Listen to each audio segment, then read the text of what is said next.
What's up, NIO family? It's Rey-Jay back with another video. And in this one, I want to break down what's happening with NIO, Tesla, SPY, and the overall markets.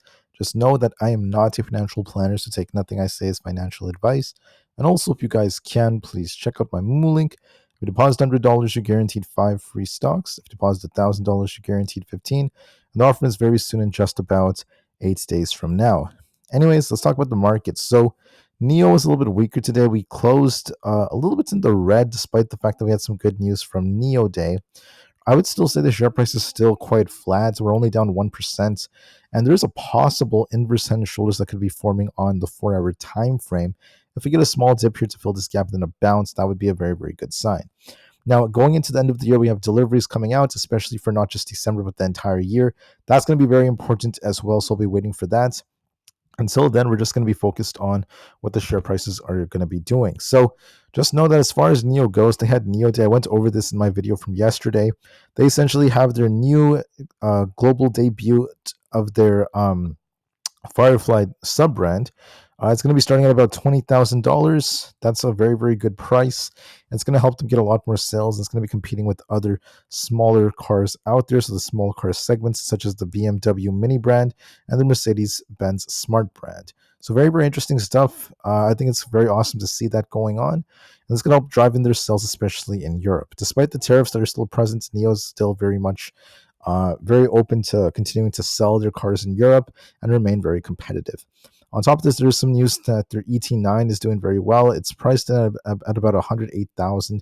They're trying to enter the luxury market. This is a flagship ET9 luxury vehicle. It's a sedan, and it's going to be competing with the Mercedes-Benz Group AG Luxury S range, and then other vehicles out there. So that's some good news as well. This wasn't enough to get the share price to run, but I still think that they're going to be fine, at least for the longer term. Once we get deliveries numbers, things will be looking for some interesting volatility. Now, just know there's not really much going on. Volume is only at about 32 million, and we have a very short week this week.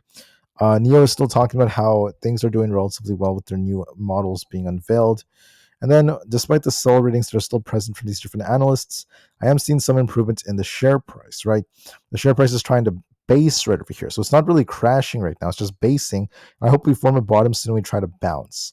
Also know that Tuesdays tend to be green about 55% of the time. And besides that, there's not really anything else that's too crazy that's coming out. Now, I just wanted to say, guys, that as far as the market's going to go, the market's very mixed right now. We have some green and some red. But despite that, Tesla, of all things, did do a better job at performing, whereas NIO was a bit in the red. Now, when it comes to our economic calendar for tomorrow, we just have the Richmond Fed announcing some data. But just know tomorrow is going to be an early close for the American market since it's going to be Christmas Eve. The market's going to be closing at 1 p.m. Eastern Standard Time, so keep that in mind, guys. We only have half a day of trading. It's going to be closing much earlier than usual. On top of that, we also have the Fear and Greed Index that's currently at fear. This is getting closer to neutral as the market starts to get bought back up. We can see that right here, momentum is getting bought back up as well. And we're starting to see the put to call option ratio, which is still going up. There's still a lot of shorts piling into the markets, but the market's still holding up despite that. So the market's building some strength, whereas we're starting to see a lot more fear that's still present. There's nothing insignificant for earnings because we have Christmas week, so just keep that in mind. Going into tomorrow, I do want to say that NIO has this rejection. It also closed below its 20 EMA. So there's a risk of it coming down to fill this gap, and we'll see if we bounce off this, forming a nice left shoulder, head and a right shoulder for an inverse head and shoulders. If we break past 4.6, we could try to bounce right here. Let's look for a small dip here, and we'll have to see how we end up rebounding. With that being said, with this inverse head and shoulders, I'm hoping we do get a small dip here. I think that we could try to base at 4.4 as long as we hold that. There should be an attempt to rebound. I also want to call out the possibility of NIO potentially forming a double bottom. So what could be happening is this double bottom could be where NIO is attempting to base. I would like to see it kind of bottom here and then try to rebound as time goes on. For other factors, we have Bitcoin. Bitcoin's trying to rebound right here. I would like to see it approach 95,938 as our potential resistance, and we'll see what happens after that. For Nvda, we have a nice looking accumulation structure looking for 140 as our resistance. If we could break that, we're looking for 142. So I see some potential for upside right here. As long as we don't end up losing 136, this could try to push for the 140s. For other factors out there, we have ES. ES is also looking more bullish. I think that we could be testing 60.52 going into tomorrow. We'll have to see if we break this. If it breaks this, we have this big imbalance here to fill. This is going to go close to 6,100 if that breaks. If we lose 60.12, we could be dipping, but this is favoring upside for higher levels, so we'll have to see if that breaks or not. For other factors out there, we have Tesla. It's range bound right now. It's stuck between 436 is resistance and 421 is our main support. So we're kind of stuck in the middle. We could attempt to break this and start pushing higher for like closer to 450 if we get that bounce. So give this the time it needs. For NQ, we're trying to rebound here, 21,786. If we could break, then we're looking for 22,000 as our potential targets. And if we lose 21,675, we're going to be looking for a dip. So this may attempt to rebound if we break this resistance, and then 22,000 on the cards. For other factors out there, we have the QQQ. This is looking a bit more bullish. If we break past 522.88, we're looking for an attempt to get up to 525. So we'll see if that ends up being the case. Aapl looks a bit more bullish. If we could hold above 255, we're looking for 257.5 as our target. The IWM Russell 2000 as an inverse head and shoulders. As long as 219 doesn't break, we could be looking for a rebound for 224. For coin, if we could break 273, we're looking for a break of 284. So if that ends up breaking, it's going to be a lot better. And if we could get back above 225 on Amazon, we're looking for a push here. There's a nice looking like double bottom. But just know there's a little bit of weakness here. It did kind of push only to slow down. So we have to see if 224 holds. As long as that holds, it could attempt a rebound for 228. If we lose 224, we could be dipping back down for like 222. So give it some time. Meta's also trying to rebound here. I think we might be testing 602 if that breaks. We're looking for 606 tomorrow. There's some upside potential there.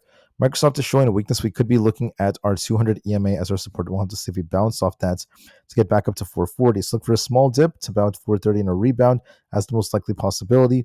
Google looks a bit more bullish. It could be looking for an attempt to get close to 200. We're breaking past resistance. So I expect 197 and then 200 as our targets. Overall, we're doing a great job.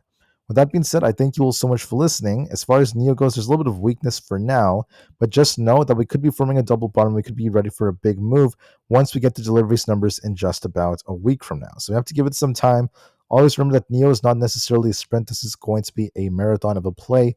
So those really, really big moves, those squeezes may take a while to really pan out. So I just want to be 100% blunt about that. There's going to be a lot of patience that's required for this play to really make profits for a lot of people.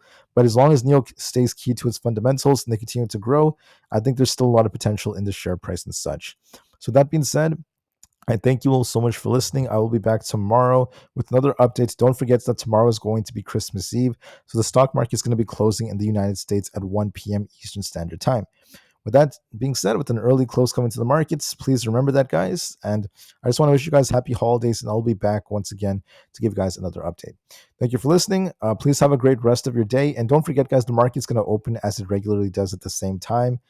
Just to clarify that, we open at the same time we normally do. We just have an early close because of the holiday. All right. So I'll see you guys soon tomorrow, and peace out.